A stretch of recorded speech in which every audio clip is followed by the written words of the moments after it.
Hello, everyone. We're back to have our last session of the year, and we're going to be talking about bringing brands to life with humour and puppets. And at any moment, Tom will join me on stage because he's going to be my special guest to talk about this. And one of the key things, I mean, I do a lot of video and I try and bring humour into it, but I always want to make my videos more interesting and different, and I want to help you guys with yours. So I thought Tom would be a good person to bring on. In fact, Tom, I came across you after seeing one of your Witcher videos on LinkedIn. That's what stood out to me. But let's come back to that. Yeah. In a minute. So, Tom, just tell me a little bit about you, who you are. You do lots of things. I am. So I pre-pandemic, I was a Covent Garden street performer, and sort of still am. And right at this, not at this moment, but in moments later on today, I will be on stage as Wishy Washy and the Genie in pantomime up in Bradford, which is sort of the work that I'm doing. And I also run On the Other Hand, which is a puppet-based marketing company, and we put together marketing videos for companies, but also we put out content, entertaining content rather than informative, that is slowly but surely building a little bit of a following, which is lovely. Yeah, it is. And I've brought Sirco in. I don't know if we'll get to meet Sirco. I know you've got some examples of videos, and we might get to meet Sirco a little bit later. But he seems to be the main protagonist in these. He's around. He is at the moment. Yeah. Sirco is a puppet, and he's knife wielding and quite rude, and has an evil streak in him, and it's he's great. He's great. Like your alter ego, Tom. All the bits of me. He says all the things that I want to say that I wouldn't dare say. He does all the things I wouldn't dare do.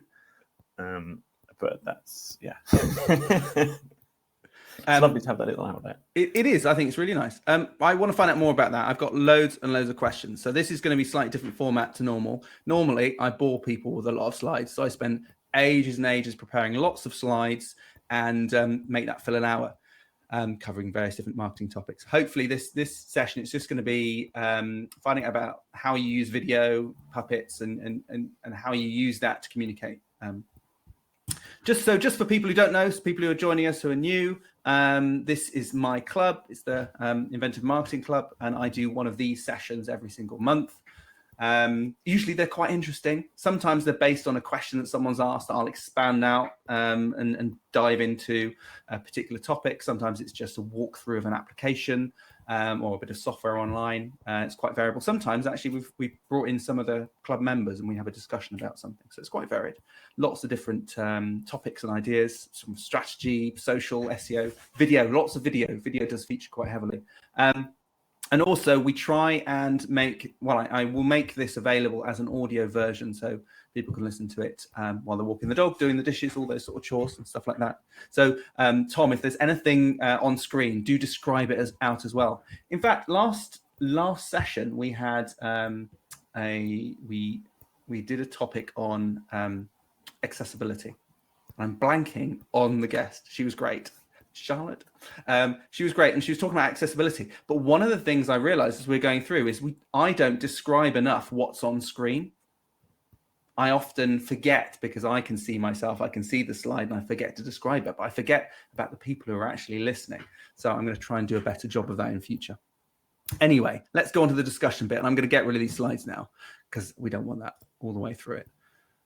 So for anyone that's just listening on the audio, that slide was just a topless woman. Thanks, Tom. So I came across a video of you and Sirco. In fact, no, it wasn't you and Sirco. It's Sirco interviewing Phil. And that one, yeah. And I had no idea what's going on. It was It was just a puppet. It was an orangey red puppet being rude to a man who thought he was being interviewed. I had no idea what's going on, really. It was interesting. It was remarkable. It caught my attention, so I dug a little bit deeper. Who was that guy? Is it Phil? Is he a real guy? So Phil, if I start back at the beginning, Phil was the first puppet that I built, and Phil's very mild mannered and very sort of clean and very sort of professional looking as far as a puppet can look professional. And I then started up doing these what I think of as the meanwhile videos. So like the idea that on the other hand is actually run by puppets. That was the kind of thing that I would backstage. It's me and the puppets talking and interacting and stuff. And Phil, we thought it would be a great idea to have human guests that get interviewed by Phil, but in just a minute. So it's a 1 minute interview, except for there would always be technical problems. So the guest would never get to speak, or the guest would, so all sorts of problems, and it was really funny. I thought it was really, funny, and that's the main driving force. If I think it's funny, it goes in no matter how it goes in. Yeah. And at the same time, in the meanwhile videos, we had Sirco, this angry orange puppet, getting angry that Phil had his own TV show, effectively, and that he didn't have one. So in the week before's meanwhile video, he kidnapped Phil. So I had no choice but to let Sirco on, and he kind of took it over. And instead of just a minute with Phil, it became some time with Sirco. And the guest was Harry Witcher, who is a wonderful, wonderful man on LinkedIn who loves what I do and was more than willing to be bullied by Sirco. And I still think it's one of my favorite things that we've done is this interview with poor Witcher, where Sirco just tells him to shush, just to be quiet, just to sit there. And then he pulls a knife on him. Then this knife appears. Yeah. Because it's obviously like it's over a Zoom call, so there's Sirco on one side on his computer and Witcher on the other, and so this knife starts to appear, and it just suddenly this video takes a darker turn. What's going on? It's brilliant, isn't it? But it keeps coming up on my feed, so it's obviously the algorithms, obviously think that I think it's interesting, but it keeps coming up, and hopefully it's doing it with other people. And it sort of grew from there. This sort of rivalry between Sirco and Witcher, because Sirco thinks that Witcher spoiled his chance to host a chat show. And then we did the second series of Just a Minute with Phil, where Sirco came on, and it was the show had kind of grown. So we had a house band made of puppet crows and stuff, and then the guest we had back was Harry Witcher. But the idea was it was going to be like an Oprah moment where Phil brings on Sirco and there's Witcher and they apologize. And again, like that one ended badly too. And then we did, I can't remember what it was, but are these on your YouTube channel? Because I didn't see all of right. Okay. No, they're not. So that's another interesting thing. But we had my strategy with video has always been, and I was always taught that you do one thing and just focus on that one thing until you've got it, until you know what it is, you know how it works, and then you can keep that going on the background without much effort, and you can move on to the next thing, and that's how you build up a kind of marketing system. So instead of trying to do everything at once, you just focus. So at that time, it was just really focused on LinkedIn, and all the content was kind of driven towards that. And we did a second series. We did something else. I can't remember what it was. But in it, we were going to interview Harry Witcher again, but we went to do the call, and he wasn't there. but you see Sirco kind of walking past, and we're like, "Oh, Harry, are you there?" Yeah. And he gets caught on the camera, and he ducks down and comes back with a pair of glasses on, and he says like, "Oh, yeah, I'm Witcher." And he pretends. I mean, it was really dark, but I thought hilariously funny. And Harry's just a lovely man who's been playing along. But it as well, it helps because I like to think that it creates some interest. So who is Witcher? Yes. What's that? Well, What's it that whole seems thing to keep about? coming up in other videos as well. It keeps coming back. People are mentioning in the comments. Yeah, and I think that's important. I think a big thing that I've tried to do is build a community rather than just. I think with LinkedIn, people are like, "Oh, I want lots of engagement, or I want lots of comments, or lots of views, or lots of likes," because I'm all about vanity metrics, and I love all that stuff. And it's you can put out a piece of content, and people will comment on it, but you don't really want that. What you really want is we want discussions. You want fans. You want super fans. Yes. And you want people to be in there to be answering the questions that other people have put up.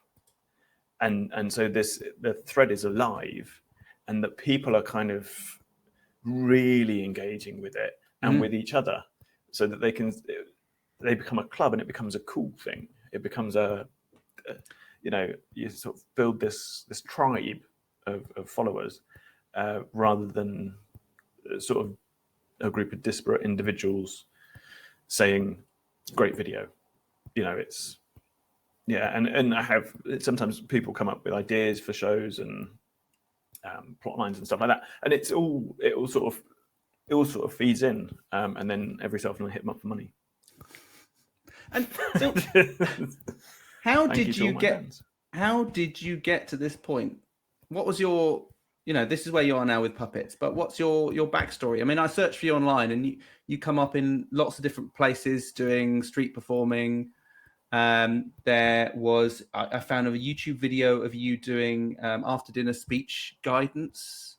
Oh yeah, I think yeah, lots of stuff. Yeah. What's your backstory?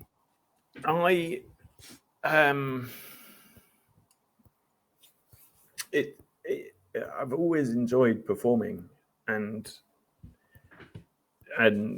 street. As I was doing like an office job, was made redundant probably like nearly 20 years ago, and the company was doing something incredibly dodgy, so I got a massive payout not to say anything, and I could just do whatever I wanted in that time. And so, I was like, "Oh, you're doing something illegal. That's fine. I'll just give me the money."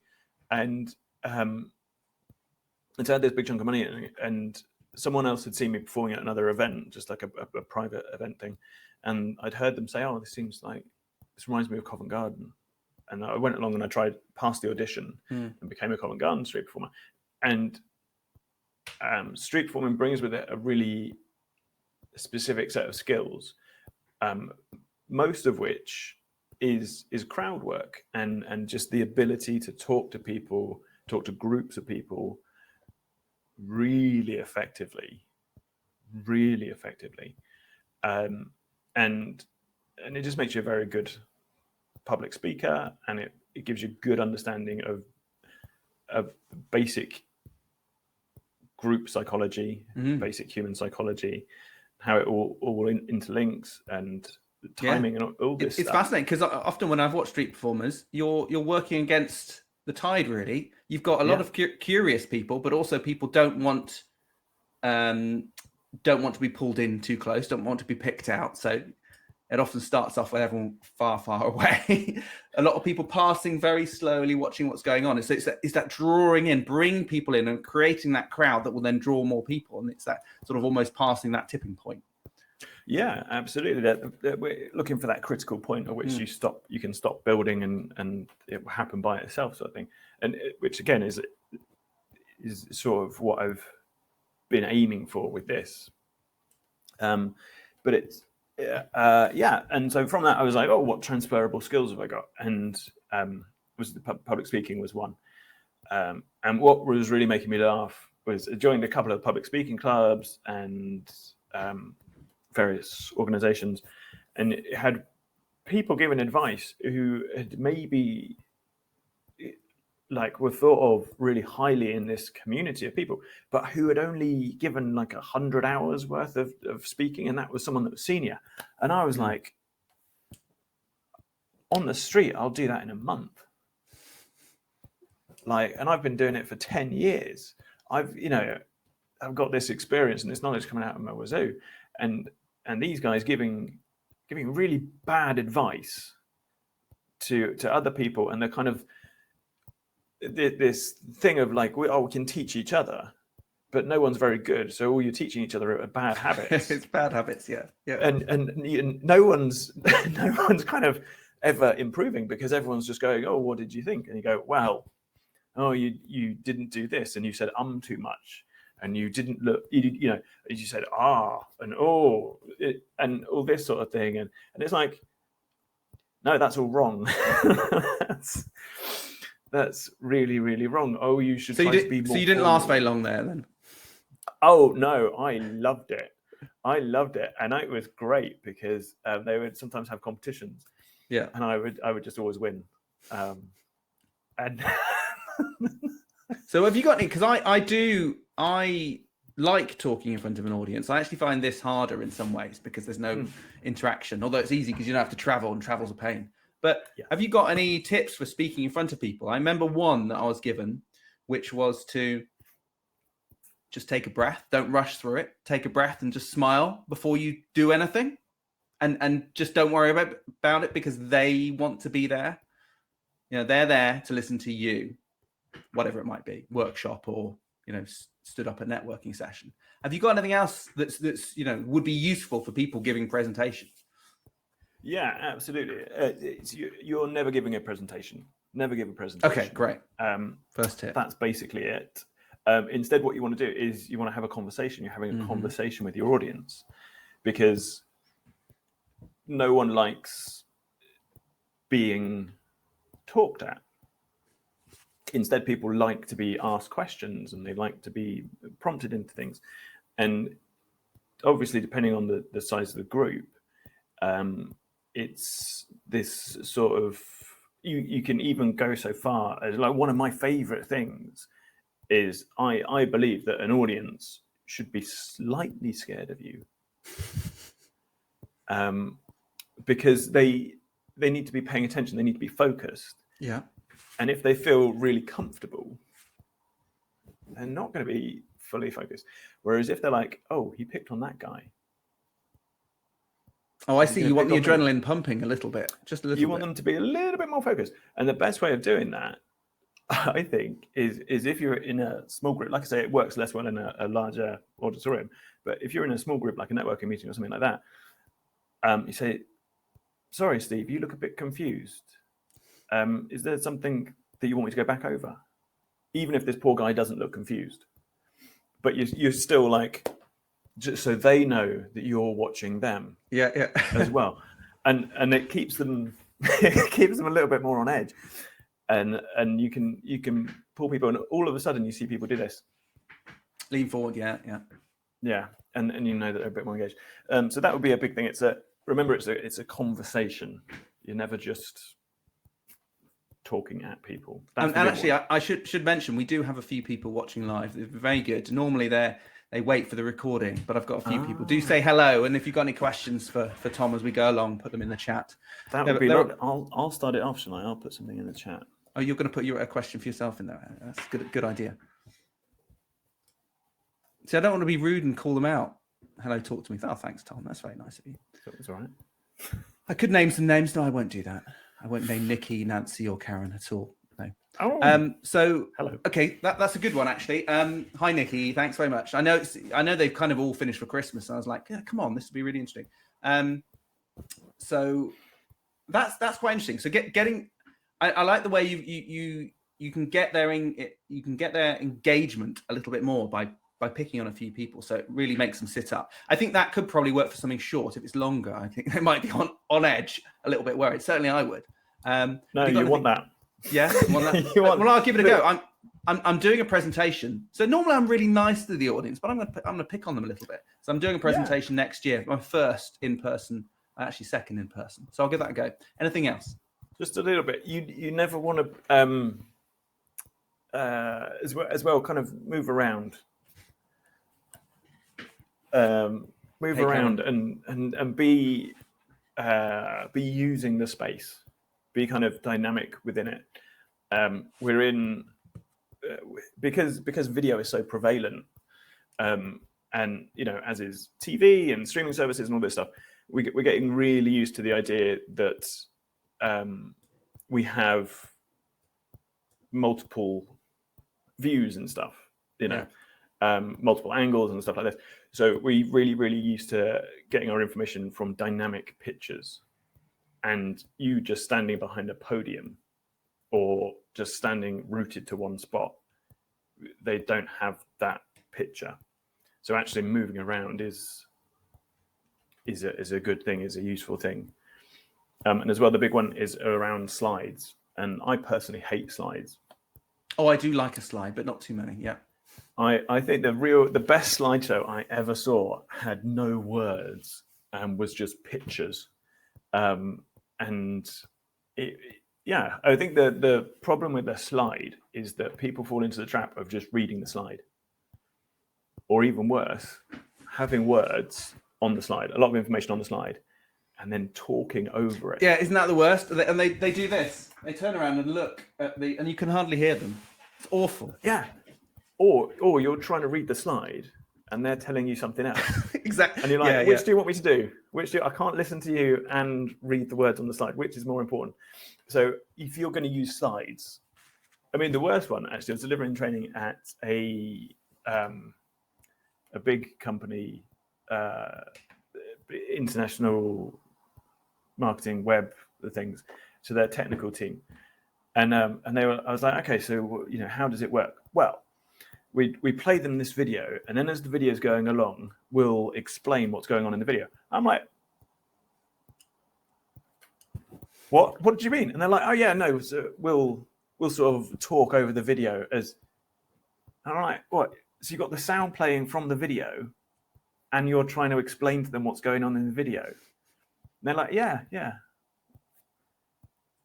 Just like, you can't do that. Do one or the other. But don't talk over a video with sound.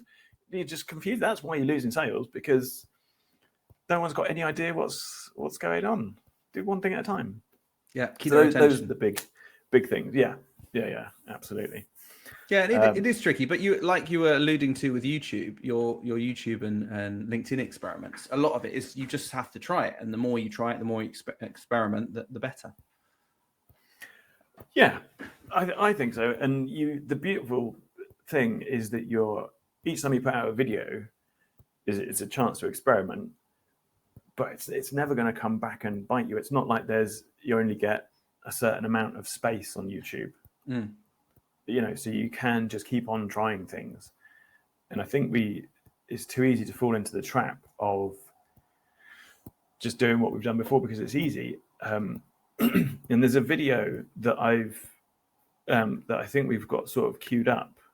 Meanwhile, 42, in which, if I got my numbers right, this is the one that we talk about shots, specifically camera shots. Queued up in the wrong browser, Tom. My fault.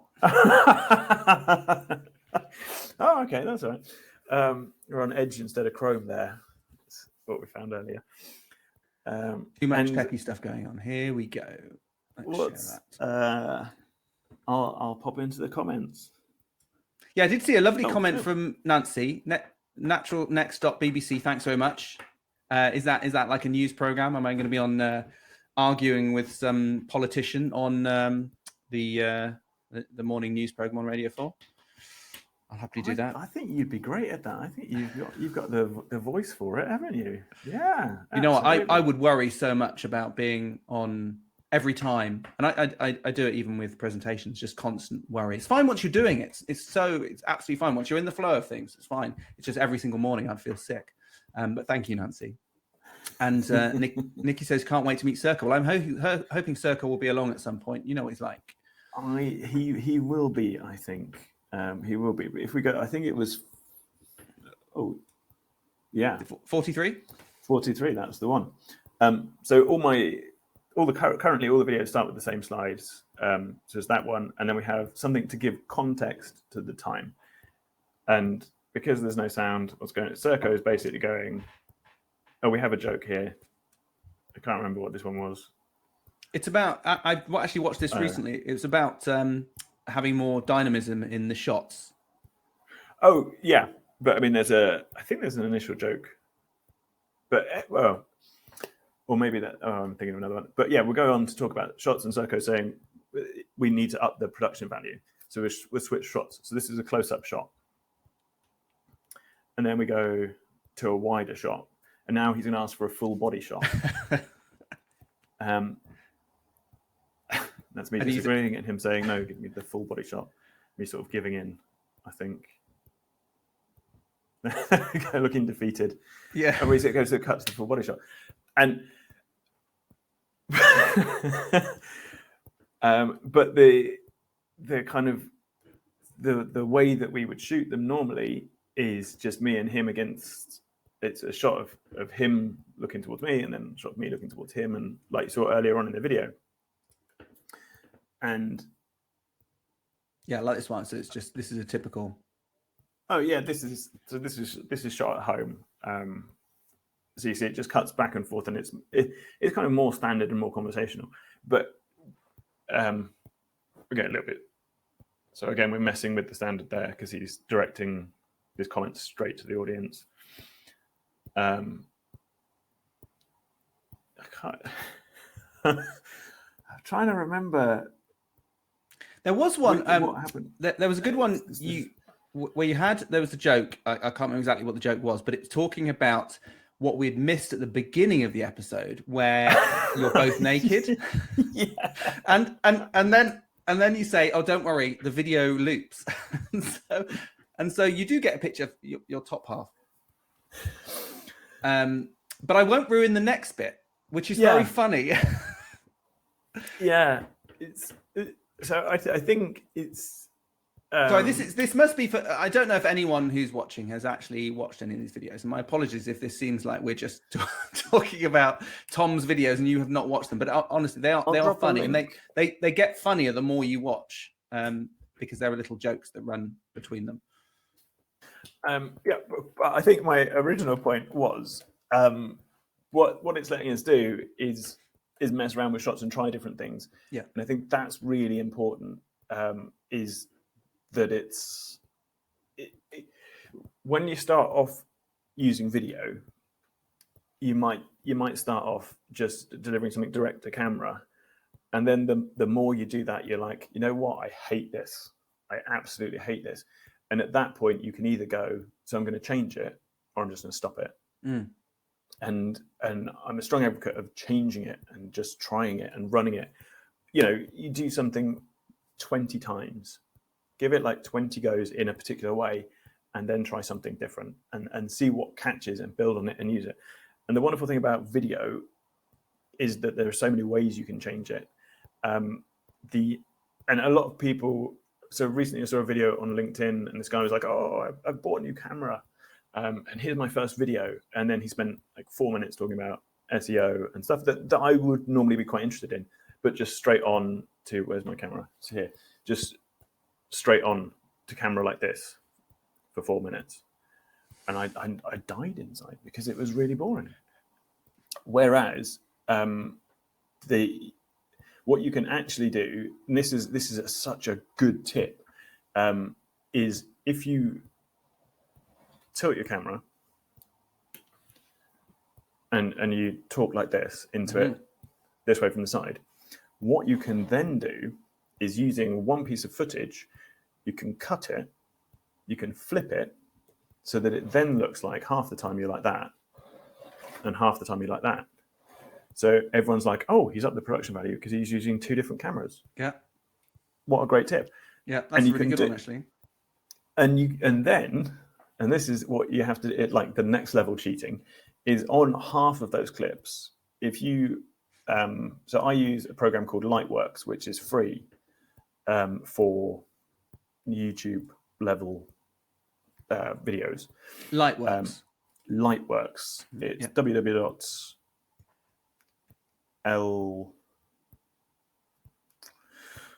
I can't remember what the website is. It's not Lightworks.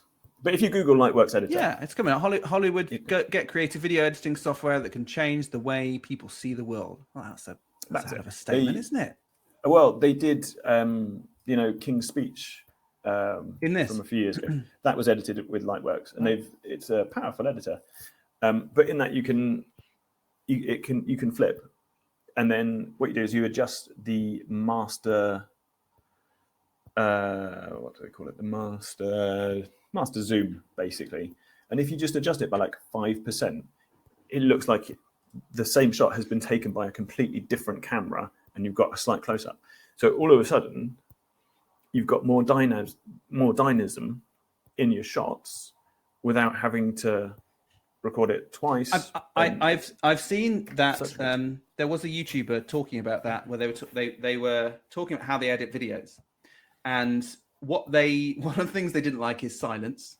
So the moment they saw silence, they were using like Final Cut, and they'd run along, and any silence they saw, chop. They'd just chop it out, chop. So you get loads of jump cuts, which they liked, which I quite like actually. Jump cuts are fine as long as the narrative works. But then what they did sometimes to hide some of the jump cuts is they just zoom in a bit, just a little bit, and that works. Just zooming in or out just a little bit makes it look deliberate rather than the jump cut. It makes it look like you have stitched two things together, or it's two cameras, and that works quite well. It does, and it takes like 15 seconds to do in Lightworks. So it's a lot of. I think what puts a lot of people off editing their videos is it's going to take forever, and but like one of my videos, the writing takes however long that takes, but the actual video and editing, if I'm just doing one, I can do it in like half an hour. Film, edit, upload, half an hour. So it's doesn't have to be a big scary thing. And there's loads of cool effects you can do and play with it in Lightworks. Lightworks is absolutely phenomenal, and I'm not sponsored by them, but would love to be.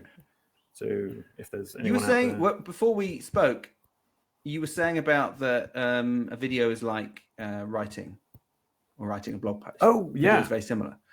Something you just said reminded me of that. Can you explain what you mean? Absolutely. So you're doing your SEO for your website or whatever, and the way that you're doing that, because I recently found this out, the way that you're doing that is by writing a blog and updating your content. And you might do that twice a week, and then Google's like, oh yay, great, you've done SEO, brilliant. And what a lot of people do with video is they go, I'm going to spend some money and get a fancy video made. And they get one video made, and then it sits there. And that's the same thing as getting a fancy website made and then not bothering to do SEO. Yeah. There's not much point. What you need to be doing is putting out videos as regularly as you're putting out blogs. And they don't have to be great for them to work. They just need to be out there. And each time you do it, it's like buying a premium bond. For those of you that aren't, that's a really good way of thinking about it. Yeah, yeah. For those of you that aren't familiar with premium bonds, there's something that the government issue.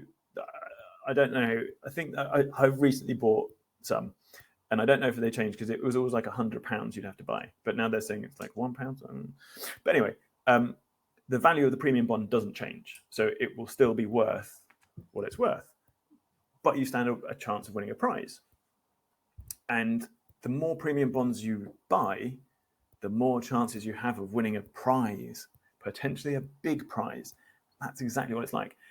You still have the videos, and it's super useful for when someone says, have you got a video? And you can go, yeah, I've got this fancy one that we had made, X years ago or whatever.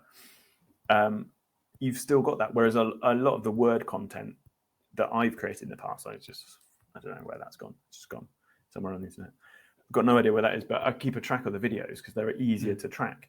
And it's like that. The more you put out, more chances you stand of winning, and winning big, potentially. Yeah, £1 million. That's what you're right. premium bonds are. There's two aspects to it. There's definitely that buying a lottery ticket, the premium bonds, that basically you're investing. You keep investing a little small amount, and they might win. They might not win big. They may not go viral, but they will start to spread. I think you also get another factor, which I've found, where if you can have a consistency to it as well. So it's not just you're putting them out there, but they're consistent.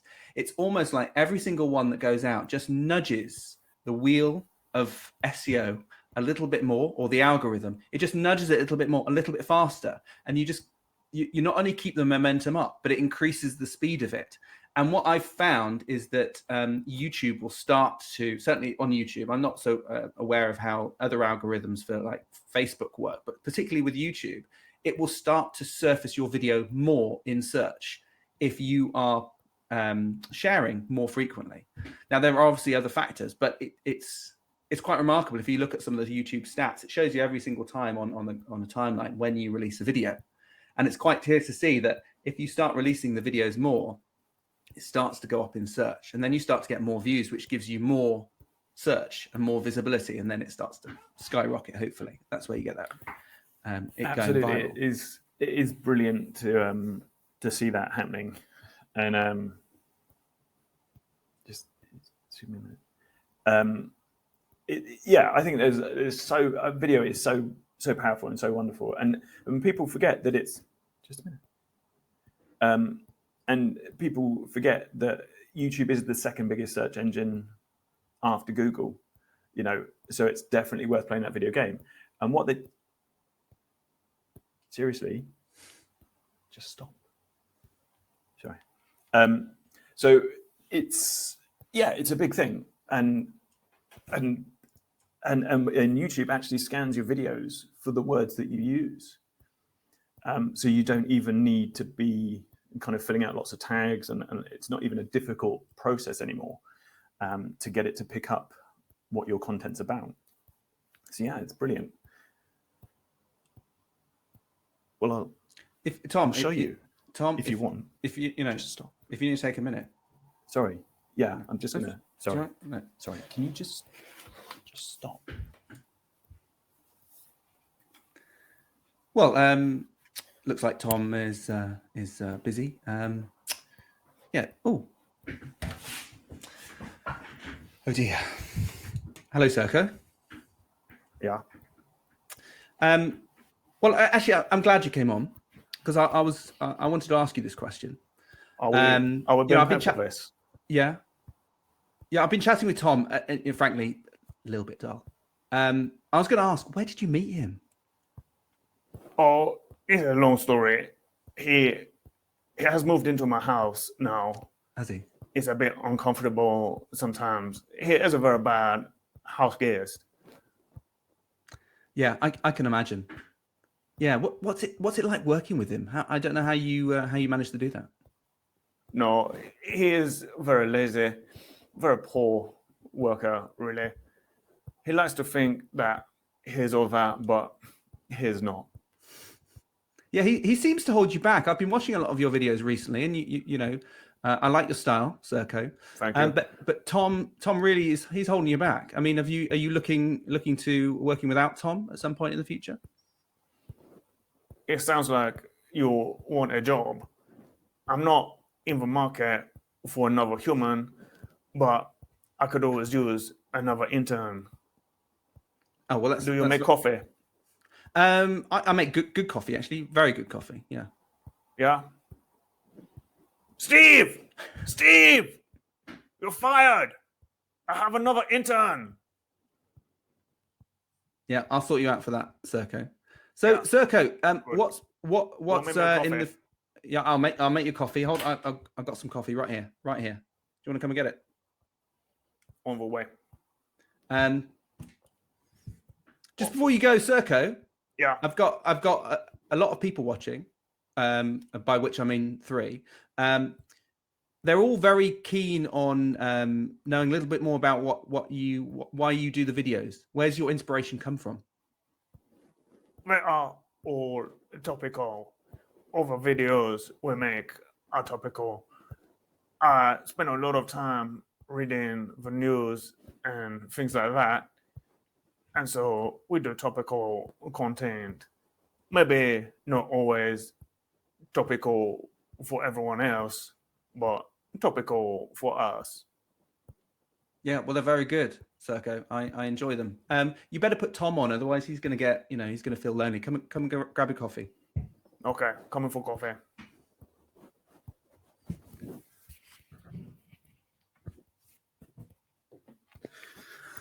Oh, Well, he's very polite, actually. It's very nice to know what he's also talking about. it's mainly Witcher he's got a problem with.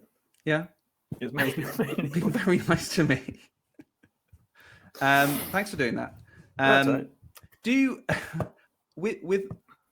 I've not seen it in the videos necessarily, but can you do ventriloquism where you can talk or without your mouth moving? I used to be able to, but probably I don't bother now. I'll be honest.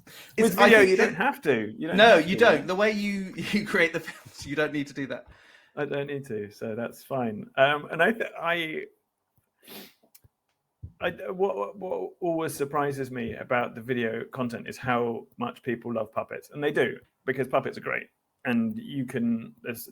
I'm working with I'm working for making videos for a therapist at the moment. Let's get that the right way around. That's a good idea. Yeah. And the reason that we're using puppets is because it sort of disassociates the things that are being talked about from humans, and it kind of makes people able to see them differently.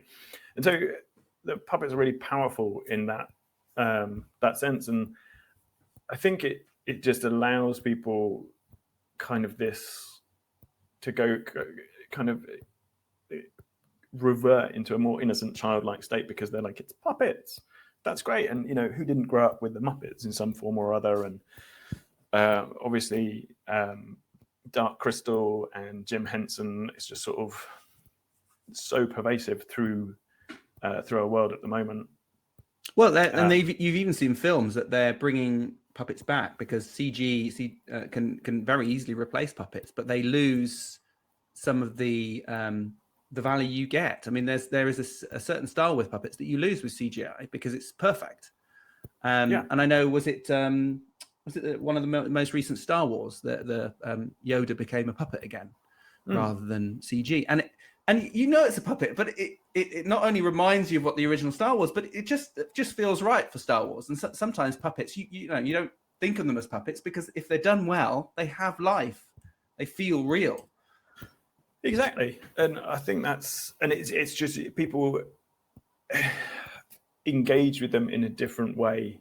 And I'm always staggered by how many of the comments on LinkedIn are directed straight to Sirco.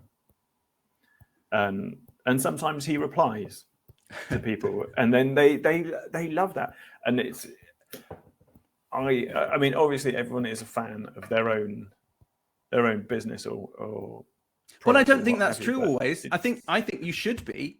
I think you should enjoy what you produce, whatever that might be, because if you don't, then no one else is going to care. No, exactly. So I think you have to smile. I mean, I'll often listen to some of my stuff, and some of it I think I'm joining on there, or some of it I go, actually, that was quite insightful, Ben. Well done. We'll have to remember that. So I think people should. I think people should like what they do. Just on the comments, yes. You have, so on YouTube, that's where you put all the videos, from what I can see, but you don't put all the videos on LinkedIn. No. That I've been following along, and I'm just wondering what's your strategy between the two, because you get a lot of comments on LinkedIn, not so much on YouTube. Do you think there's just a tipping point you need to reach on YouTube, but as on LinkedIn you get great conversation, very long threads? What's the strategy there? Basically I've only been doing YouTube for, I think we're on episode 45 now of Meanwhile in 43 that I've got on here anyway. up to 45 are uploaded, Right. but not necessarily released. Uh-huh. That's why. But that's where we're at, which is only a couple of months worth of videos, because it's normally 3 or 4 a week. So it's not actually that long. Whereas on LinkedIn, I got on LinkedIn probably a year and a half ago. Right. Okay. I So haven't been back that far. Right. It's purely a matter of time why the conversation and the comments are so much more lively on LinkedIn than YouTube, just because purely because they're newer. But what's interesting, I find really interesting in YouTube, is that we're starting to get there. It's starting to build up in views.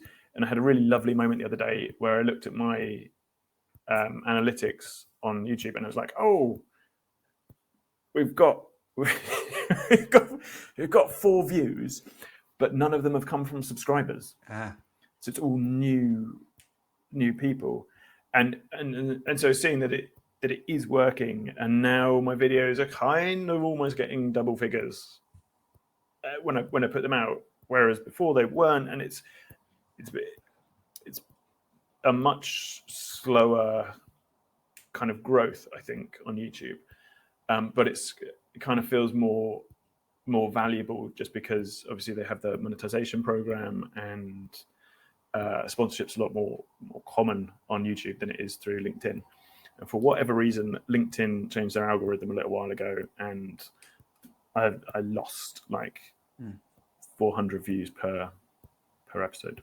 Oh no. That's all right. These things happen.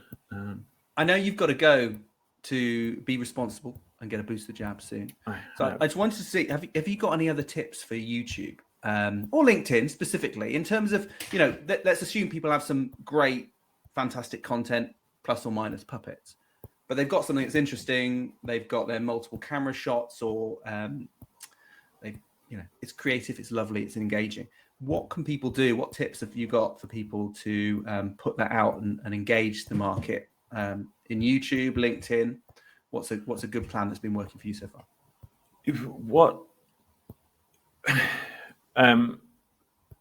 People love to see people being human. So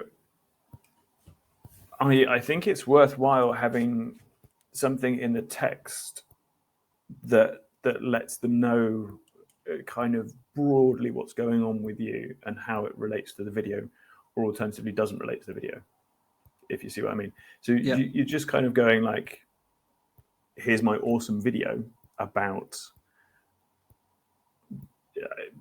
it's a meta one where I get hit in the face with a fish or something.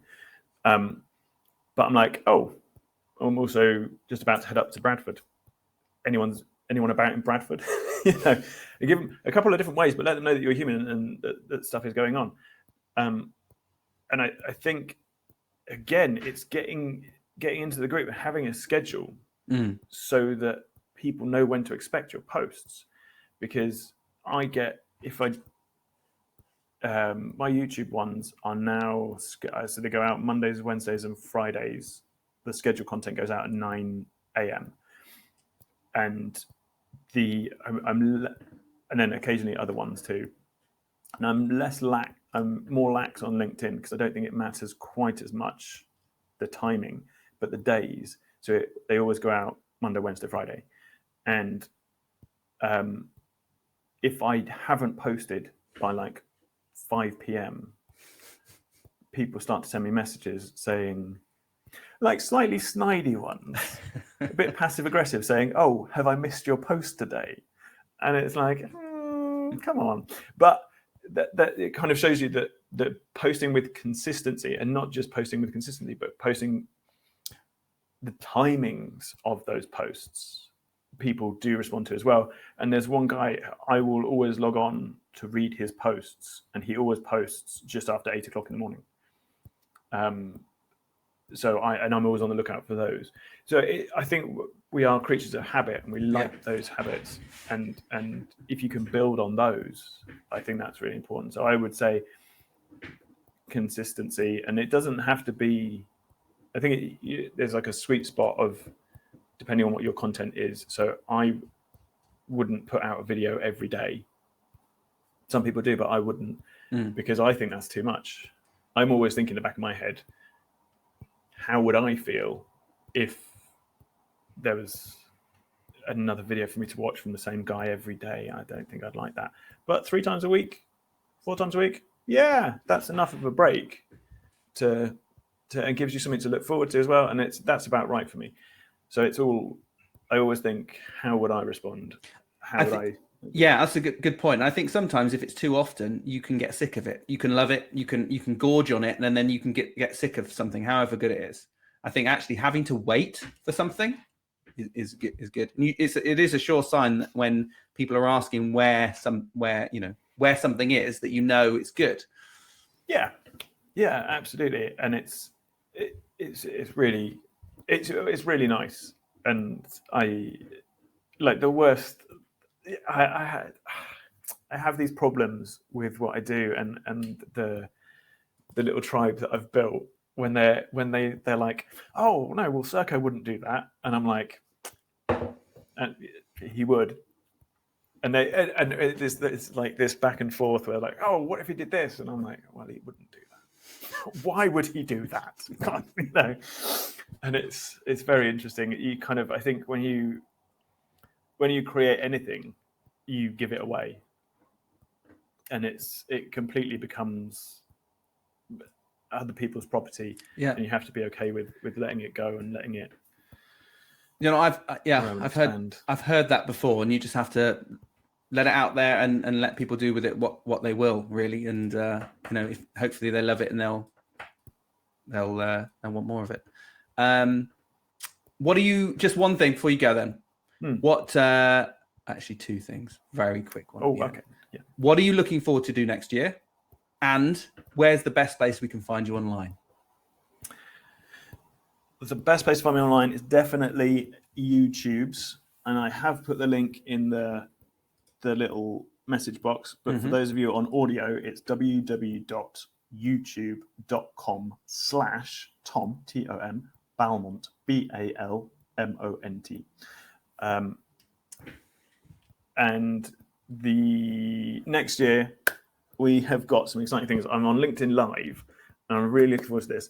We've got a game show that's hosted by Phil with Sirco doing the tech, and it's called Big Fish, Little Fish. And we have guests coming on. It's going to be the only puppet hosted fish-based quiz on LinkedIn. And so what I really like is I've done a little press release and stuff like that, and I send it out to people. And so far, all of these very serious business people have just not replied to me at all, which is great. I love it.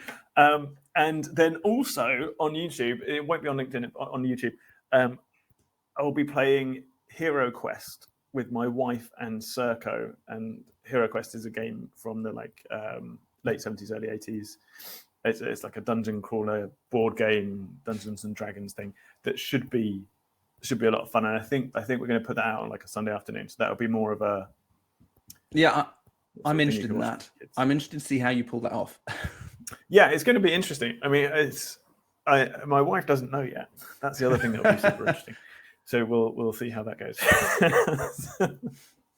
Well, lovely. Thanks very much, Tom. I know you've got to go, so I know you can shoot off, and I'll address everyone else. But I appreciate you come on. Thank you very much, and I'll make sure they've got all your links, and I'll keep in touch on LinkedIn. Please do. It's been an absolute pleasure. Thank you very much, and I hope everyone has an awesome Christmas. Yeah. Thanks very much, guys. Thank you. All bye right. Bye. Right, let's get my slides back up. Do the boring ending bit. Hopefully that was good. I've really enjoyed Tom's videos, and perhaps we jumped into things straight away, but I'd been following along with his videos on LinkedIn and then watching them on YouTube, and it suits my sort of humor, so you might like them as well. But what I thought was interesting is just the way Tom is happy to experiment. He's happy to try things and see how it works. And he's quite right. Over time, he sees this build up of momentum in what he does, and eventually we'll see. Hopefully, they'll go viral. So I'm not sure what actions we can take from that, but certainly, I know a couple of you. I know Nikki and Karen. You've been trying some video experiments, but there might be some things you can take from that. that you can use. But I think the main thing is just to try it, just keep trying it, keep putting it out there. And if you can buy enough lottery tickets, you'll do well. Thank you very much, guys. You know this, but if you like the club, let people know. Just send them my way. You can always invite them to one of these sessions free. Just send me an email, include them in, and they can come along. So Merry Christmas. I've actually changed my slides especially for this to a red. I've gone non-brand. So thank you, everyone. And you know what? I didn't say properly thank you last Christmas as well, but it's been a heck of a 2 years. And we're probably still some interesting times to come over the next year while COVID is continuing its pace. But I really appreciate everyone standing with me and working together and continuing to have a brave face on everything and keep on going. So I appreciate everything. So thank you and Merry Christmas. The next club session is on the 25th of January. I have no idea what the topic's going to be, but I'd imagine it's going to be something where we explore some of the different things you can do in marketing over the coming year, maybe even take a sort of step back and have a review. Do stay in touch. Have a great Christmas, and I'll see you all in the new year.